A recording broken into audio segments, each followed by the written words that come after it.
Good morning, all of you. In this lecture, we will start our next question, elements of business environment. In last lecture, we were discussed what is meant by business environment, its feature and importance, right? So now we learn our next question, element of business environment. Element means component of business environment. Basically, it's classified into two categories, internal environment and external environment.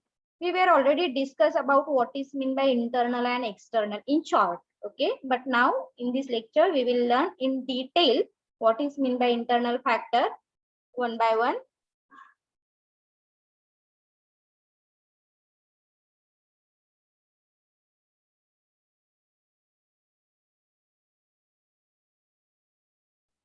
Okay, so बघूया आपण काय आहे. The business environment factor may be classified into different types. There are broadly two types of environmental factors, the organizational, internal environmental and external environment. So internal environment मध्ये काय येईल मग plan and policy, human resources, financial resources, corporate image, plant and machinery, labor management relationship, etc. Internal फॅक्टरला आणखी काय म्हटलं होतं आपण, those factor are controllable. Okay, जे फॅक्टर कसे आहेत, कंट्रोलेबल आहेत, हे इंटरनल फॅक्टर मध्ये असणार आहे. External factor classified into two category, micro environment and macro environment. Micro म्हणजे काय असणार आहे, तर स्मॉल लेवल फॅक्टर काय करणार आहेत, तर बिझनेस वरती हायली इम्पॅक्ट करणार आहेत as compare to macro. So micro मध्ये येईल मग कस्टमर आहेत, कॉम्पिटिटर्स आहेत, सप्लायर आहे आणि societies. Okay, these are the micro factor. Macro factor include demographic factor, economic factor, technological, political and cultural. Okay, these are also impact on business. So बघूया आपण detail. Internal environmental फॅक्टरलाच inland factor असं म्हटलं जातं. लक्षात ठेवा, internal environment फॅक्टरलाच inland environmental factor असं म्हटलेलं आहे. So environment which lie with the origin is known as the internal environment. Internal factor are generally regarded as controllable factor. Internal factor हे कसे असणार आहेत, तर controllable factor असतील. Internal environment includes internal factor of the business. These includes plan and policy, human resources, financial resources, corporate image, plant and machinery, labor management relationship, promoters vision, etc. So the components of internal environmental factor are controllable. Okay, ते control का आहेत, कारण for example जर एखाद्या वेळी जर आपल्याला human resources जास्त एक्सपेक्टेड असेल, तिथे जास्त रिक्वायर असेल, we can appoint or we can easily recruit employees. Right, suppose आपल्याला फायनान्सची नीड आहे, sometime we arrange finance with the help of external resources also. Right, म्हणजेच हे फॅक्टर कसे असणार आहेत, कंट्रोलेबल आहेत. आपण थोड्याफार प्रमाणावरती त्यावरती कंट्रोल हा करू शकतो. Plan and policy. The plan and policy of the firm should be properly framed, taking into consideration the objective and resources of the firm. आपण प्लॅन अँड पॉलिसी ह्या कशावरून डिटरमाइन करतो, तर ऑर्गनायझेशन मध्ये जितके रिसोर्सेस आहेत किंवा ऑर्गनायझेशनचं जे मेन ऑब्जेक्टिव्ह आहे त्यावरून आपण काय करत असतो, तर प्लॅन अँड पॉलिसी ह्या फ्रेम करत असतो. So proper plan and policy help the firm to accomplish its objective. The higher authority must analyze the internal environment to foresee the change and frame appropriate policies well in the time. For example, काही वेळा आपल्याकडे here resources हे कमी असतील, that time we can easily change our plan and policy, right? म्हणजे जशी आपली situation आहे, जशी आपली कंडिशन आहे, जशी आपली प्रायोरिटी आहे, त्यानुसार आपण प्लॅन अँड पॉलिसी चेंज करू शकतो. Okay, next point is the human resources. The survival and success of the firm largely depends on the quality of human resources. The social behavior of the employees greatly affect the working of the business. The characteristic of human resources like skill, quality, moral, commitment can contribute to the success of the organization.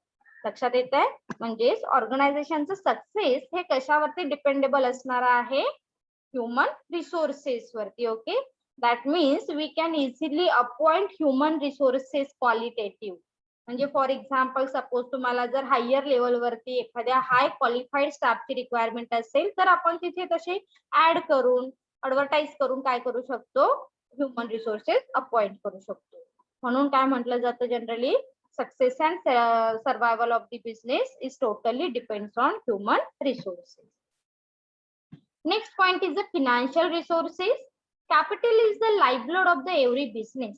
So finance related to money, a firm need adequate fund to meet its working capital and fixed capital requirement. आता नक्कीच आपण असं म्हणू शकतो की capital finance is the lifeblood of business. म्हणजे जरी आपल्याकडे ह्युमन रिसोर्सेस असेल किंवा अदर मटेरियल असेल, अदर थिंक असतील, तरी सुद्धा जो मोस्ट इम्पॉर्टंट रिसोर्स आहे हा असणार आहे फायनान्स. ओके, कारण तोच डिरेक्टली प्रत्येक फॅक्टर वरती इन्फ्लुएन्स हा करत असतो. पण जर आपल्याकडे ॲडिक्वेट फायनान्स असेल तर आपण काय करू, एखाद्या एक्सटर्नल सोर्सेसची हेल्प घेऊन तो फुलफिल करण्याचा प्रयत्न करू.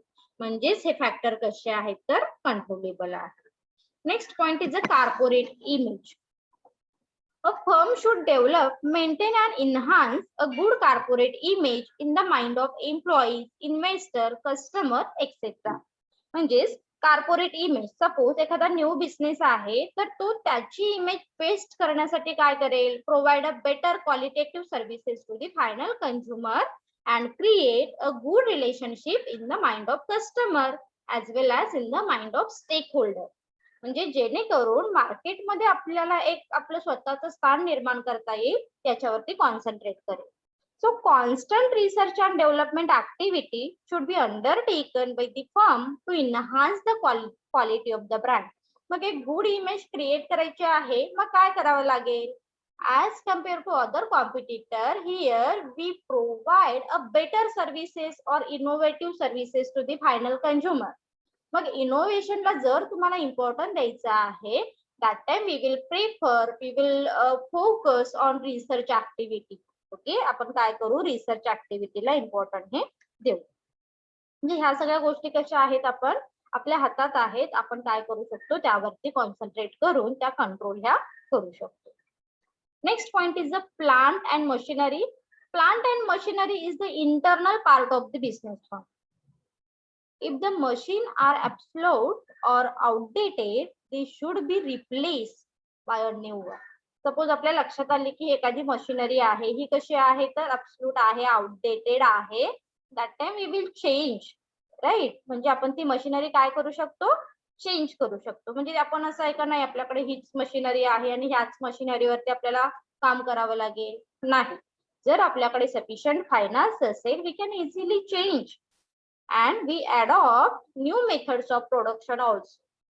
Next point is labor and management relationship. There should be the smooth labor and management relationship is very important thing for every types of organization. लक्षात ठेवा, जेव्हा तुम्हाला प्रॉफिट मिळवायचं आहे, जेव्हा तुम्हाला स्वतःची एक इमेज क्रिएट करायची आहे, जेव्हा तुम्हाला कस्टमर सॅटिस्फाय करायचे आहे, त्या सगळ्यासाठी कोण मॅटर करणार आहे फॅक्टर तर labour. That means employee. That is why here said we can easily build a good relationship with the employees. असं आहे का कोणत्या ऑर्गनायझेशन की आम्ही काही केलं तरी आमच्या एम्प्लॉईज सोबत छान रिलेशनशिप बिल्डअप करूच शकत नाही.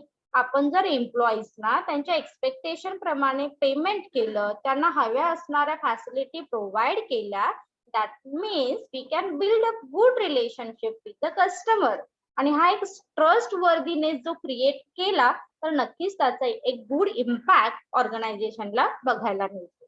That is why this is the internal environmental factor. Last point,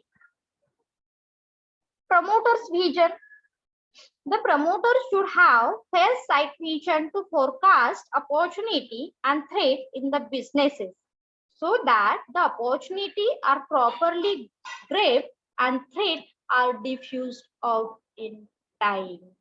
It's very important thing. लक्षात ठेवा, प्रमोटर्सचं व्हिजन हे खूप महत्वाचं आहे, कारण तुम्ही ज्या पद्धतीने फ्युचर कडे बघताय, कोणती गोष्ट आपल्यासाठी अपॉर्च्युनिटी आहे, कोणत्या गोष्टी आपल्यासाठी थ्रेट आहेत, त्या तुम्हाला ओळखता आल्या पाहिजे. म्हणजे फॉर एक्झाम्पल मी नेहमीच तुम्हाला सांगत आलेली आहे, कोविड ही सिच्युएशन आहे, तर तुम्ही तुमचं फॉर एक्झाम्पल तुमचं एक एम आहे की मला 10 करोडचा सेल करायचा आहे, मला 5 करोडचा सेल करायचा आहे आणि यासाठी आपण खूप सारं प्रोडक्शन घेतलं, तर ते सेल होईल का हो आजच्या सिच्युएशन मध्ये? नाही, कारण आताच्या सिच्युएशन मध्ये लोकांकडे पैसा हा कसा आहे तर कमी आहे. They can't spend huge amount on luxurious life. आहे ना, बऱ्याच गोष्टी आपल्याला असेही बघायला मिळतात की खूप सारी लोक काय करतायत आता कोविडच्या सिच्युएशन मध्ये की आपल्या दैनंदिन गरजा कशा भागवता येतील जास्तीत जास्त यावरती कॉन्सन्ट्रेट करतायत luxurious as compare to luxurious life. Okay, म्हणजेच प्रमोटरने काय केलं पाहिजे तर ज्या सिच्युएशन आहे, ज्या कंडिशन आहेत त्या ओळखून अपॉर्च्युनिटी कोणती आणि थ्रेट कोणते ह्या गोष्टींना ओळखणं महत्वाचं आहे. So this is the internal environmental factor and these are controllable. हे कसे आहेत तर कंट्रोलेबल फॅक्टर आहे. ओके, नेक्स्ट फॅक्टर आहे external environmental factor. So external environmental factor बरोबर त्याचे अपोजिट असणार आहे, that means those are uncontrollable. आता यामध्ये सुद्धा आपण दोन क्लासिफिकेशन बघितले in short, micro and macro. मायक्रोवरती आपण थोड्या प्रमाणात काय करू शकतो तर कंट्रोल करू शकतो, पण मॅक्रो हे लार्जली इन्फ्लुएन्स करणारे फॅक्टर आहेत. We can't control macro factor. Okay, so बघूया आपण डिटेल वन बाय वन काय आहे. To run a business successfully, it is necessary to understand the environment in which the business operates. Business environment is a set of external factors that affect the business decision. So the environment which lie outside the organization is known as external environment. External ह्या वर्डीवरूनच तुमच्या लक्षात येईल की हे आउटसाइडचे factor आहेत जे काय होणार आहेत तर बिझनेसवरती इम्पॅक्ट करणारे आहेत. And these factor are unpredictable and uncontrollable. हे लक्षात ठेवा. हे कसे आहेत तर अनप्रिडिक्टेबल आहेत, अनकंट्रोलेबल आहेत. Also they are beyond the control of the company. म्हणजे कंपनी यावरती कंट्रोल करू शकते का? नाहीये. सो असे कोणते फॅक्टर आहेत मग? Micro factor and macro factor. Micro factor काय सांगितलेलं आहे बघूया आपण. Micro environmental is also known as operating environment. It's very important thing. Micro इन्व्हायरमेंटला काय म्हटलेलं आहे? मायक्रो इन्व्हायरमेंट फॅक्टरला ऑपरेटिंग इन्व्हायरमेंटल फॅक्टर सुद्धा म्हटलं जातं. It is consist of the company's immediate environment that affect its performance. म्हणजे ह्या मायक्रो इन्व्हायरमेंटल फॅक्टरचा इमिजिएटली इम्पॅक्ट तुमच्या बिझनेसवरती होत असतो. मग असे कोणते फॅक्टर आहेत बरं? ज्यामध्ये कस्टमर आहेत, सप्लायर आहेत, इंटरमिजिएटरी आहेत, कॉम्पिटिटर्स आहेत, etcetera etcetera. So the micro environment consists of the elements that directly affect the company. First is customer. Customer is the king of market. म्हणजे आपण काय म्हणतो की मार्केटच्या सगळ्या गोष्टी ह्या कुठे सेंटर होत आहेत? कस्टमरवर. आपण सगळ्या गुड्स ह्या कोणासाठी प्रोड्यूस करतोय, सर्व्हिसेस ह्या कोणासाठी सप्लाय करतोय तर कस्टमरसाठी. म्हणून काय म्हटलं जातं? Customer is the king of market. They are centre of the business. कारण कोणताही बिझनेस कुठे कॉन्सन्ट्रेट करतो? पहिल्यांदा कंझ्युमर वरती, कंझ्युमरच्या एक्सपेक्टेशन वरती, त्याच्या नीड वरती, त्यांच्या वॉन्ट वरती, and then produce goods and services. So they are one of the most important factor in the external environment. Customer satisfaction has become more challenging due to globalization. Globalization मध्ये customer satisfaction मात्र कसं झालेलं आहे? It's very challenging job for every types of organization. म्हणजे इथे तुम्ही असं कोण नाहीच म्हणू शकाल की ह्या ऑर्गनायझेशनसाठी कस्टमर हा इम्पॉर्टंट नाही. प्रत्येक ऑर्गनायझेशनसाठी कस्टमर हा काय असणार आहे तर इम्पॉर्टंट असेल. कस्टमरचे आपण बघितलेले आहे दोन क्लासिफिकेशन होतात. एक जे आपण रेग्युलर कस्टमर आहोत हा एक टाइप्स आहे, आणि सेकंड टाइप्स म्हणजे काय आहे तर इंडस्ट्रियल कन्झ्युमर. फॉर एक्झाम्पल एखादी कंपनी काय करते? गाड्यांचे पार्ट क्रिएट करते, तयार करते. तर त्याचे गाड्यांचे पार्ट हे ज्या म्हणजे फोर व्हीलर कंपनी आहे त्या कंपनींना काय होणार आहे तर युजफुल होणार आहेत. जे ज्या मॅन्युफॅक्चरिंग कंपनी आहे त्यांना ते काय होणार आहे तर युजफुल होणार आहे.